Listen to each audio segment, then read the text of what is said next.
Welcome to Winning Mood, short, sharp, stronger SuperCoach and punting advice for the NRL week ahead. I'm Jacob Winn from the TryPod, 7 years and counting of free winning bets. And he's Tim Moodie, the 2021 SuperCoach champion. We're going to spend under 20 minutes sharing the best advice we can with each other and with our audience. Interact with us if you've got any comments. Timmy, talk to me about how round 22 went for you, where you stand and what the goal is for the final 3 weeks of the season. I can't believe there's only 3 weeks of the regular season to go. Yeah, it's sort of a time of the year where you sort of start reflecting on where things went wrong or start getting really excited about trying to win some money in your cash leagues. And then obviously trying to sort of finalize that goal of, whether you're trying to aim for top 10,000, whether you're aiming for top 1,000 or top 100, or whether you're trying to win it overall. So there'll be a few people that still are in contention. The guy in first, does look like he's, looking pretty solid there. So it's going to be tough for people to run him down. But good luck to everybody, and may the SuperCoach gods be good to you all. But for my side last week, it wasn't the worst. I scored 1,169. It wasn't, a good score. Good scores were sort of in the 1,200s. I sort of lost me most of my head-to-heads, which is annoying. So I'm only alive in a few cashies in my head-to-head sort of games. So, but I'm more focused on overall. So look, I'm still in 160th. Went down from 125th last week to 160th. It's just been red arrows after red arrows. 5 weeks ago, I was in 21st. So it's a bit disappointing. I think if I can scrape back into the top 100, I'll be really, really happy with that. I think that'll be a good finish, but I'm not confident in that happening. Just my squad's very thin. I've really got with Talakai and Taylor and May out, I've only really got the option of sort of sitting or starting one bench option. So, there's only really, I'm playing 18 guys, which is awkward. So, yeah, good luck to me. Got any trades up your sleeve? No, yeah, I pulled the trigger last week on my final trade. I put in Jesse Ramian. I just was trying to do anything to win some of my cash leagues and try and sort of not fall too much in the rankings. And I would have played Jojo Fafita for a 50 otherwise, but I got Ramian for, I think he got like an 80 something or other, which was 86. It says that's pretty good. Yeah. So that's solid. I like that, and I'm pretty confident with him going forward. We'll bring up him in the red light, green lights as well. Look, at this time of the year, I think it's just about sort of either, going a bit risky and trying to, mix it up with the captain, or just play it safe. And I think I'm going to start getting a bit frisky. So, nothing to lose at 160th. You know what I mean? If I do end up finishing in 500th, it's not that much of a difference. If I'm not first, I'd be disappointed either way. So, yeah. Well, I think that's good context, because the advice you're going to give now, it's quite conditional. Like, different people need to follow different tactics at this point in the year. Not to mention, not many trades left among super coaches. People might not be able to bring in or drop anybody. So I'm interested to see kind of what direction you're going to take this with red light, green light. Are you going to talk about who you can captain, or is this for people who might still have like that final trade, what you would be doing with it? Yeah, there's a couple of players that stand out for me that I think that are great for overall players. If you've still got trades up your sleeve, that'd be Sharky's boys. So Jesse Ramian, who's still a pod, which I picked up last week, who I really like. Britton Decora, who I was very close to picking up myself last week. Couldn't decide between him and Ramian, both looking good. So I think those guys are great. Ronaldo Molitalo, some people probably still don't have him. He hasn't been scoring fantastically, but he's going to go over for tries, so I think he's very, very juicy also. Sammy Walker's a really good one for this round. I like him also just going forward. I think that the Roosters are just super primed for this time of year. they're looking like an elite footy side, and I personally think they'll make the grand final, which is going to be a tough And can task. I just jump in with that though? Yeah, I guess just one thing with Walker I'm wary of. There is a scenario where the Roosters get to round 25, and this would be quite disappointing because it should be the blockbuster to end the season when they open the new stadium at Allianz and they play the Bunnies. But there's a possible scenario where the Roosters are locked into the top 8, but can't get to say 5th or 6th. And I just wonder if they would rest their players before the finals. I'm with you that they could make a grand final. I know that's only, a hypothetical or a yeah, possibility, but I suppose that'd be a bit of a disaster if you pick, and that could happen to anybody. I mean, that it could could be the happen to same anyone that's case in the for top 8, pretty much. Yeah, Panthers or something, isn't it? Or yeah, anyone depending like a on where they finish, Cowboys, Sharks. it's a bit hard to really guess it now unless you've got a crystal ball. But depending on a lot of teams would probably sit there going, "Oh, look, we're going to be either like for the Roosters if they do finish 8th. Do they want to play the Bunnies first round or do they want to play, Brisbane?" Para something. Yep. Yeah, that's exactly. So I think they'd have preferences and that sort of thing. But And what I've just said there, that could apply to a number of teams. Penrith could be locked in, or they will be locked in around 25. So if you've got a Penrith player, like I don't know who, like Fisher Harris, Edwards, Isaiah Yeo, maybe they get the week off that week. I don't Sharks, reckon they rest Cowboys. Demi. Last year he was like a thinner sort of body, and I think he needed to be rested a bit more. Like it was his first year in the NRL. We haven't seen much sign of them needing to, rest him this year. I don't know who would really fill in for his spot. I mean, it'd be a bit disjointed, and I think that they'd probably want to get some continuity. This is Jenny. She just sort of chimed in and being annoying. So, yeah, I wouldn't. Yeah, you can't really take that too much into account, but it's a good thing to be thinking of that and trying to leave, not leave any. Yeah, probably stone left anything like unturned. that. That could just be like your tiebreaker. If you're between two players, you might split the decision based on if you think there's a higher chance someone could sit out. But sorry, I interrupted you. Who else have you got No, going I on? like Sammy because people who might not have pulled the trigger on their second halfback yet, and like obviously DCE's looking not like he wants to get involved too much, and I don't know, he's making some pretty poor options, and the Manly side are just, I think they've They've given gone off up. a cliff. Yeah, so Jerome Hughes is still kind of an option. You know, Hines is the best option, obviously, if you don't have him. But I just think as a second player, I'd prefer him. I've got Moses, but Moses has got a busted finger. Don't really love that. And just like the way that the Roosters are playing footy. So I think he's a good mention. Other than that, I think, captains this week is something we should talk about. I think the most important thing that I think not the most important, but the most common thing that people will probably identify as the Roosters versus Tigers game at the Sydney Cricket Ground. It is, a tough place to play if you're not used to playing there, and the Roosters usually do quite well. And this time of year against the Tigers, I think they're in trouble. So Teddy, Manu, great captain options.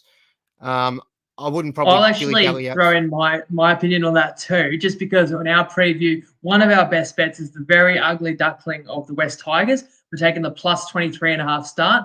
That doesn't mean you're wrong. It doesn't mean that the Roosters won't win and win well, and it could work out for both of us. But one of the points I did make is if the Roosters wanted to give anyone a rest, such as James Tedesco, who has barely missed a game and has gone through a whole Origin series, you rest him here, because you're still going to be fine and you can swap Mane to fullback. So I'd be wary of that. If you know he's playing on Saturday, you can captain him for sure because the Roosters are the biggest favourites of the round. But, I should probably just warn people. I just have this suspicion that this is the game where the Roosters ease up, get a deep breath, because they've got to go to Melbourne next week and they've got the Bunnies I mentioned before, round 25. And then you and I reckon they could be playing in 4 more finals games after that. But carry on with the other. You're making me nervous, but I'm pretty options. confident. So, look, I'm going to say that I'll take that line for the Roosters. And if I'm wrong, I'll dye my hair pink for the next episode of The Winning Mood. That's how confident I am. So I could try and take you on that, but got barely any left to dye. No, that's okay, man. You can just if you're wrong, maybe you can do a shoey. We'll come up with something. Who else? Okay, so other than that, I think there's a lot of VC options, and this is where you can sort of make a bit of difference here. So Latrell seems like he's going to be playing. He might not be kicking because of the groin, but I still think he might carve up. I think he's going to be, wanting to show the Panthers what he could have done in the grand final. The Panthers aren't at full strength. They took a pretty severe loss last week. I think the Panthers are going to want to bounce back, but Latrell's just at a different level. So you can take him as a VC. If it doesn't work out, you still pick your captain later in the week and you're happy. Another one that's really good here is the Cowboys game. If you've got Val Holmes, Driftwater, I really like those. Even if you had a Tuolungi, you could is it Tuolungi or Taulungi? I don't know, I get confused. Yeah, I'd say Taulungi. Muzza. Yeah. Yeah, so if you've got Muzza in and your that's side, one I agree with. So I think the Cowboys' second biggest favourites of the weekend, minus 19.5 right now. Like, if I was to pick it, I will predict that the Cowboys will win by more than the Roosters. So I like the Cowboys players. Paul Green tribute at home. They're coming off a big loss. The Warriors are coming off a big win, so people might be giving them a chance. But the Warriors, when they're at home, they play inspired. When they're away from home, what are they really playing for? I think they could have a really tough night, Friday night, up in Townsville. So Drinky, probably of the players you've got, Timmy, that's probably who I'd pick. Not that I should be telling you how to play SuperCoach, but that'd be my prediction. I'm pretty keen on him. I might be going there myself unless I get a Latrell's parading around quite well on the Thursday night looking. And that's the tricky part. So it's good that we're just letting people know. I mean, most people probably heard he didn't finish a training session on Monday. And I think you make a great point there that he could play but not kick goals. Then he's losing some of his value. Still, obviously, starting him, but like maybe you don't captain him.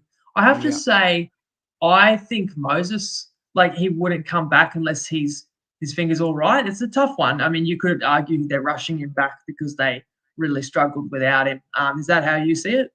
I think that he might be, like, he's sort of saying, from what I've seen on different little bits of social media, that he's going to see how it is, how it's a bit of a day-by-day sort of thing. But, maybe I feel like if they could hold him back, they probably would. But I think they need to get a bit of consistency now because they always seem to fall apart at the back end of the season. I think they need him to steer the ship around. Maybe the not other a captain. thing with Parramatta is they actually have to win this weekend because they're not even safe in the top 8 for sure yet, and they've got 2 tough games. Can't remember off the top of my head. I think they have the Storm and one other tough opponent. Who was that? To end the season, Parramatta. So it's like if they don't beat the Dogs this weekend, they're in real danger of missing the finals altogether. So they've got Brisbane and the Storm. Right. So that's a couple of pretty tough games. And the Brisbane one will be up in Brisbane too. So it's a very important. So that can go both ways. It could mean that Moses is rushed in, but also I don't mind it from a betting perspective, picking a team that is in a must-win position because you know that they should be fully focused, dialed in, have a strong preparation, and give it everything. So I mean, that's another one of our best bets. I've sort of chimed in with our best bets as you've touched on these games.